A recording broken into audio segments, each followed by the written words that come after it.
காலத்துலலாம் லவ் பண்ணியிருக்குமா? ஆனால் கேட்டால் ஒன்றும் தெரியாது. நடக்கட்டும். இன்னைக்கு நைட் ஆடா ஜல்சா. ஜல்சா.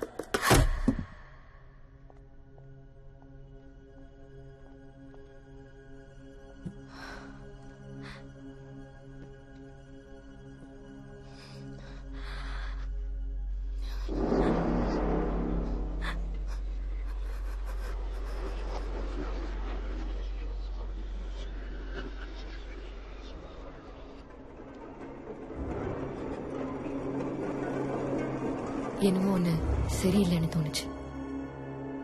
சரோ கிட்ட அந்த விஷயத்தெல்லாம் சொல்லி பார்த்தேன். ஆனா அவ அதை பெருசா எடுத்துக்கல.